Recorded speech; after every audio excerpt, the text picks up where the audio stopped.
What's up, everybody, and welcome to my Monday Night Raw review. And wow, a lot of things to say about this show tonight. Some good, some very god awful, but we'll get into the show as they are live from Memphis, Tennessee tonight. A commentary change. Booker T is not there due to the hurricane in Houston, Texas right now. Best wishes to everybody there. Hopefully everyone's doing all right. And he was replaced tonight by Jared King Lawler. Like I said before, it's Memphis, so Lawler is understandable here because it is his hometown. But yeah, we got no Booker tonight. And Miz was in the ring about to say something and talked about respect until Kurt Angle came out, and Angle was going to tell Miz what his challenger was going to be. As Miz was about to say, I wanted to say the definition of respect. Angle says, you're going to defend the Intercontinental title next week, and determine that it's going to be a 15 battle royale, 15-man battle royale. Pretty much a clean-shaven Big Show came out, the Hardys, and then Finn Balor making his whole entrance. So there's a lot of people that were going to be in this match. Some big names. So pretty much you had the Hardys, you had Big Show, you had Finn Balor, you had Jason Jordan with the same music but with rap lyrics this time. Kalisto, Truth, Goldust, Cruz, The Club, Hawkins, Elias Sampson, Axel, and Dallas, which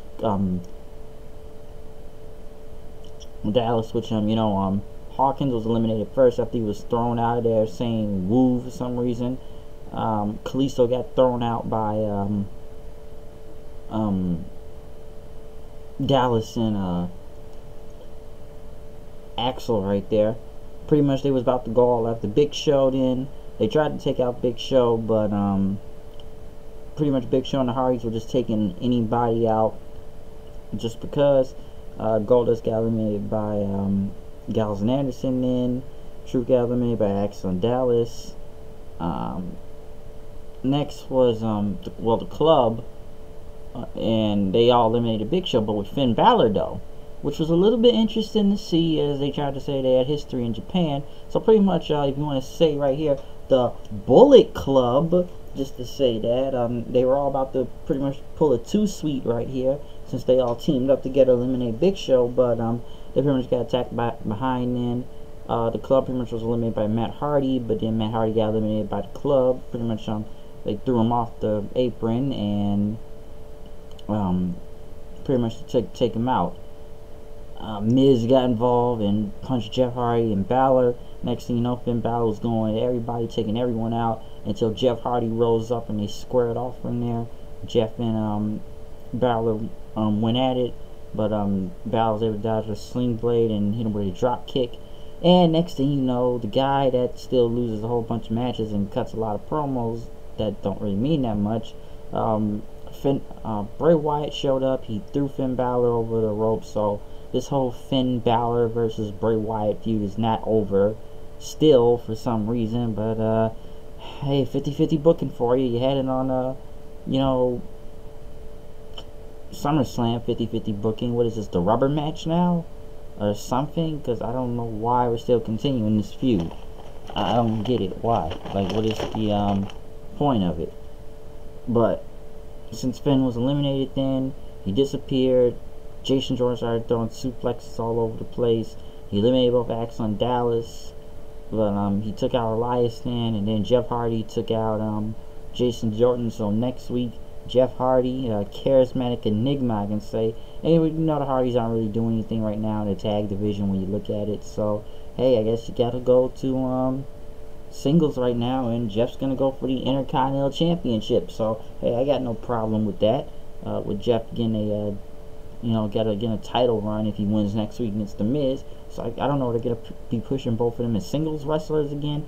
I don't know. And where does Matt Hardy go from here if we're gonna go back to the singles thing? And I know some are gonna say, oh well, Matt can betray Jeff Hardy again. Like, dude, how many times have we seen that in the past?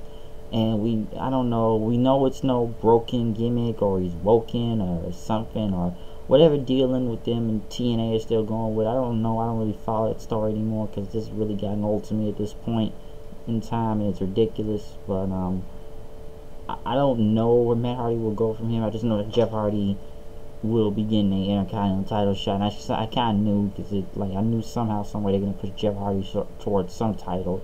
Like, we already know that. Alexa Bliss cut a promo talking about Sasha's never successfully defended the women's championship, and we'll get into that little story later.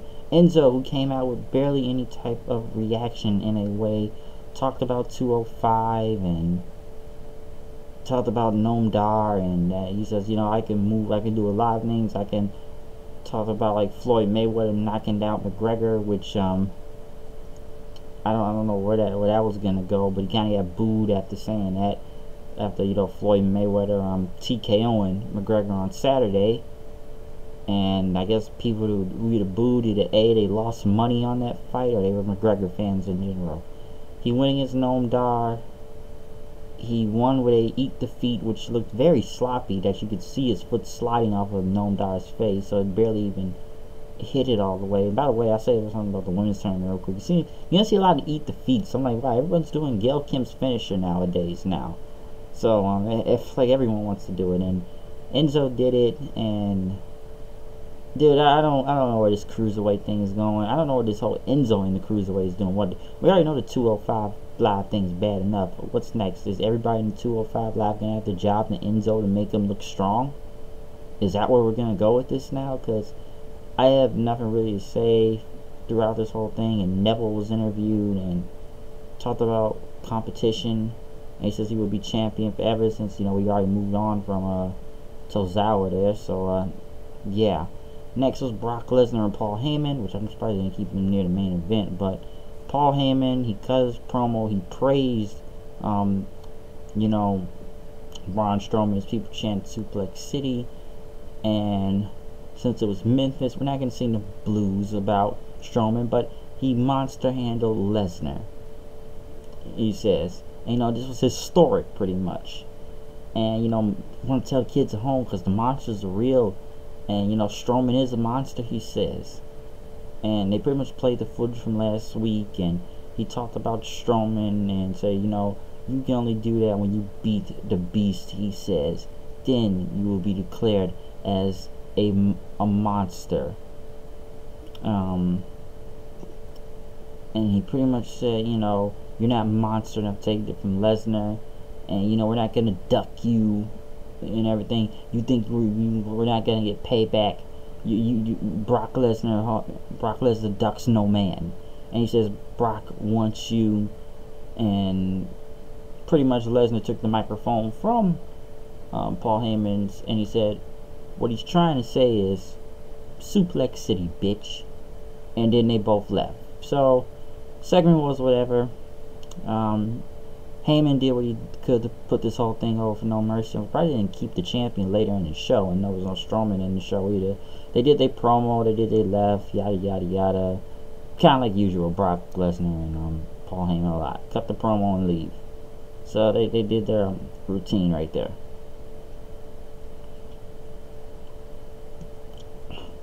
But yeah, we'll see how this goes in No Mercy in weeks to come with that. But they hyped it up. Next was Seth Rollins and Dean Ambrose coming out, which here's the thing that didn't make sense to me when they came out. When they came out during their entrance, they really had to stand in the ring through a whole commercial break with a very long video package of Roman Reigns and John Cena, which had nothing to do with them. Why would you do that? Even I thought that made no sense. Why would you bring them out there and they stand in the ring and they cut to the announcers and they play a very long package of Roman and Cena? Like, aren't we focused on whatever these two are doing right now? Why are we focused on Roman and Cena? What does this have to do with the tag team champions? Like, that didn't make sense to me. Seth Rollins then went against Cesaro. Pretty much Sheamus had got involved, and Cesaro hit him with an uppercut and won. But after that, Sheamus says, I'm facing Ambrose next, which pretty much Rollins came in, he hit his knee on Sheamus. He did a suicide dive on Cesaro. Ambrose got the dirty deed. So hey, both got a win, 50-50 in a way. Pretty much the old tag team split single matches. So they took a lot of TV time from here. So yeah, even though we've kind of seen this before with the Hardys and Sheamus and Cesaro, Emma was on her phone talking about we want Emma, and she said she started the women's revolution, and pretty much Mickie James says Nia Jax destroyed you, and thank Emma for the women's revolution. But they was in a match tonight, and Mickie James says, if I beat you, you don't say you created the women's revolution. And first off, and I know these two came out to no type of reaction, and you know I hate how they've done to Mickie James in this company. I'm sure she's probably just doing it for a check at this point, because they've done nothing with her and she gets no reaction. Emma with new entrance music, well, that sucked too. I don't know where they thought where this whole new music thing, but that was very bad. Crowd did not care about this match. She won, and then she talked about I started the women's revolution and nobody cared. Okay, we're fighting over hashtags, people. That's the thing. Whoever wins gets to tweet this. This was stupid, and changing Emma's music, even a more stupider deal. Kurt Angle was in the ring for the contract signing between John Cena and Roman Reigns. As John Cena, this is WrestleMania worthy, and oh, get ready for a shoot battle here, folks. And he pretty much talked about the guy that runs the yard, the blue chip prospect, they said. As, you know, Cena, like, you know, I don't give no F's. You don't get protection from me. He may be protected in the back, but you ain't protecting him from me. And he says, Roman Reigns, he don't want to fight me, pretty much, because he knows he don't want to fight him. Playing songs by Nicholas. Oh? That is not good?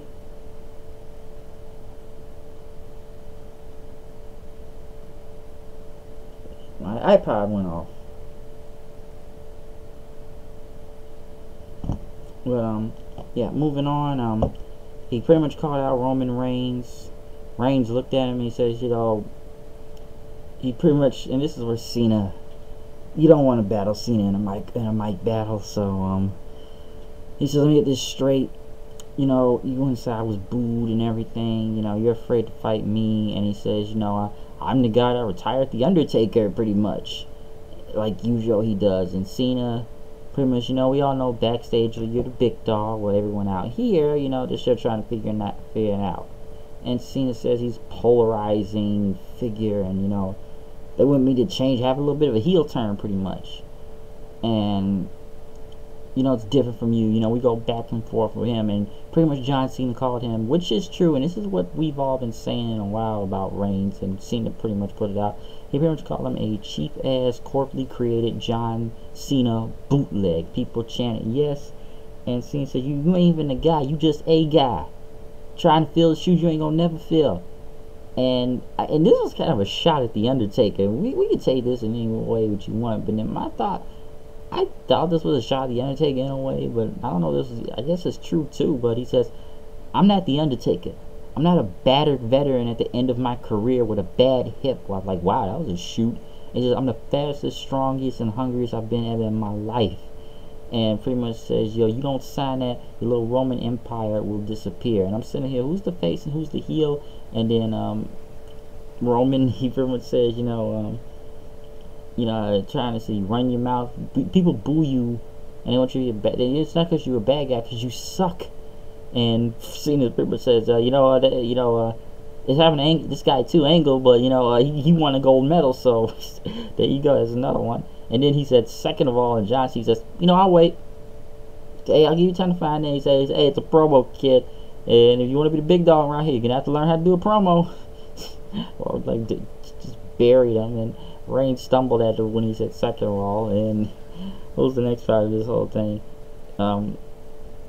Reigns pretty much called him a fake bitch. And he says, you know what? You are a part-time and fake-ass bitch. And this is where Roman Reigns got a little bit more louder during this segment, where he was actually mad and showed something. He showed some type of more of an edge to him, more boast in his voice.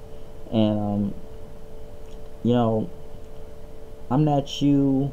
that can, hang around all week. I bust my ass Monday, Tuesday, Wednesday, Thursday, Friday, Saturday. I don't hop on a bus and go to the Today Show or come back to WWE when my pay's not big enough. And let's talk about you bury such a young talent. Cena can't say he's buried talent. Okay, look what happened to Baron Corbin there. There's a guy he just killed, and we can name multiple people along the line that Cena's buried. But Reigns, you want to talk about that golden shovel you had, which you couldn't say shovel right like 3 times. And I don't need to be the next John Cena. I can be the only Roman Reigns. And Cena says, you done? He says you were a fool, and he said, hey, good job, kid. For the first time in 5 years, you cut a decent promo. Jesus Christ, that was bad. Now it's time for me to cut you down to size. And you talk about my magical golden shovel or bury people and stuff, and I hold the key. I've been here for 10 years and I've been called worse or even tougher. And he says I haven't main event WrestleMania in 5 years. I had to open up SummerSlam, and he says I was honored to become the U.S. champion and make it a beacon to new opportunities like AJ and Kevin Owens. He name drops some people. He says you looked at the U.S. title as a demotion pretty much. And you gonna stand here and blame me? And he says I blame you because you couldn't. That's why I'm still here, because you can't do your job. And he pretty much said, this is your yard. You need to step aside, because you step up or you step out the way. And you say you that guy, and he says you ought to be ashamed that I'm a part timer, because I do better as a part timer than you could do ever full time. And pretty much Reigns signed it. He flipped the table. Gallows and Anderson came out talking about egos, and it was a tag team match. Pretty much Cena, dude, I don't even know what was worse, the burial on Miz or the burial on Reigns right here, because this was almost double murder. Well, pretty much him and the Miz or double murder. We've seen Cena do this multiple times to people in the past with his promos. Now, some didn't like it because this is pretty much pointing out the obvious that we've said all about WWE, about Roman Reigns and John Cena, to why both of them are booed all the time, and the reasons why, which are now put on front of the table. And some wonder why that'll be like, okay, what's the solution? Not just address the problems that I hear from Roman Reigns and John Cena, with John Cena burying people, other stuff, which is pretty much true. Roman Reigns pretty much got fucking buried. He got embarrassed out here by John Cena. We don't get into a mic battle with Cena, alright? We've seen people do this, people like Orton or The Rock, but The Rock came back. And Miz came back too, but then again, I feel like he really buried Miz after WrestleMania. And Miz hasn't really, he's still there, he's the Intercontinental Champion, but he hasn't really been the same ever since. And John Cena has done this to several people. Hey, dude, look at Rusev. There's another guy you buried right there. I can name a more recent person. You buried that guy. So, there was lots of shooting in this whole thing. Lots of shoot promo style, and I don't know if this will be like that every week, but you could tell Roman Reigns was getting flustered out there. He did not know what to even do. And Cena, once he says, hey, it's called a promo, big dog. You want to be, you gotta learn how to do it. I thought that was just kind of crazy when he said that. Like, you want to be here, you gotta learn how to do it. And, it's got a promo. It's like, congratulations. It took you 5 years to cut a decent promo and taking a shot at the dead man in a way. And people can say how they want to do this, but even I thought that was a shot at the dead man, though. It was pretty much the best segment on this whole show, okay? The best segment. I know some are going to look a lot of ways at it, but I think Cena pretty much double murdered Roman Reigns. Almost like he did to Miz or others, but like the Miz one is kind of the most recent ones he's buried, so yeah. Next, it was a tag team match against the Club, Gallows and Anderson. They got destroyed by Cena and Reigns as they both hit their finishers on the same time on both of them and won the match. Next was, who was interviewed? Miz was interviewed about the whole Jeff Hardy thing. He walked out. Elias Sampson came to sing a song, and Jerry Lawler brought out Pelvis Wesley, and as Elias was singing Hound Dog, and Lawler stopped them, and then he sent Heath Slater out there, which I need to keep up on the Southpaw thing because I'm not up to familiar on everything yet. And He got destroyed by Elias, so I don't know where that segment was going, but like the people cheering for Samson then. Next was probably one of the worst decisions of the night, was Sasha Banks versus Alexa Bliss. First off, this match, first let's say this here, Memphis was dead tonight. Memphis was very dead through a lot of segments, okay? A lot of the show they were dead for. Like, they did not care for a lot of things in these matches. And this was another match that they did not care for until probably the end. Because I felt like people in Memphis was just sitting on their hands. They did not care, especially in the main event. And, dude, I'm not saying this is a bad match, but, dude, what is with the hot potato of this belt? Okay, first off, Sasha Banks has been champion 4 times. She has not had one good title, not one title defense. And she pretty much loses back to Alexa Bliss. Now, some people think the reason why this is the main event on Raw because they just released the Mae Young Classic, on the network right now. So, that's out. So, I don't know how that could be all true or not, but I could understand why. But, get back to this whole Sasha thing. Alexa won the title back, which this is just ridiculous now. And I sit there and wonder, you pretty much made Sasha Banks look like a joke at this point. Like I said, she has had one title defense, one successful one. She's only held this belt for 2 weeks. What was the point of her winning at SummerSlam now? It makes no sense. Like, what, y'all really trying to bury this girl for no reason? I don't know what they were thinking with this. Like, what was the point of SummerSlam then? It's like, it means nothing. It literally means nothing now. You win at SummerSlam and you lose the belt in 2 weeks, and we go back to this hot potato belt. So it's almost like the Charlotte and Sasha thing. Like, and both Charlotte and Sasha are 4-time champions now, by the way, too, folks. But the fact that we hot potatoed it back to Bliss makes no sense. Like, I sat there like, what, are we really trying to bury Sasha Banks here? And then Nia Jax comes out, takes out Sasha, and picks up Bliss on her shoulders and like an electric chair and just drops her. So now we think she's going for the title, and the crowd did react and chant it yes. But Jesus Christ, man, I don't know what they got to do with Sasha losing this many times in no defense, but I think that was a stupid decision, a very awful decision. You couldn't let Sasha run with the belt for a while now, for a minute. What are y'all trying to do? Set up Alexa versus Jax now? Is that where we're going with this, or triple threaded No Mercy or something? And then again, how do you take Nia Jax? Is that credible for threat? I get that she's a big girl and everything, but I've seen her lose on this show several times with other people, and it's like Nia Jax just kind of stands around probably bodyguards for people sometime, and you just wonder why is she getting a title shot? Like, where? This makes no sense. Like, I don't even understand what's going on with this, but they pretty much buried Sasha and made her look like an idiot. Can I just sit there like, come on, 4 title changes, held the belt 4 times, but can't even defend it 1 time successfully. So I don't know what that move they were going with. I just think that was dumb. That was just a dumb fucking booking decision. Dumb booking. I don't know where you go on from this, but the fact that Sasha just lost tonight and only held the belt for 2 weeks is just stupid. Like, that's stupid. Now you like giving the fans more reason to boo. So yeah, that was the main event tonight, folks. That's your main event, which is just, I couldn't even wrap my head around the whole thing just to see how stupid that was. Like, it took me a minute to really wrap that shit around my whole head. Like, why? Like, seriously, why? It makes no sense. And it was a clean win. Not even dirty. It was clean. All she did was hit her head on the ropes and Alexa hit the DDT, and it was over. So you pretty much made Sasha Banks look like a joke, or somebody in the back just does not believe in her, okay?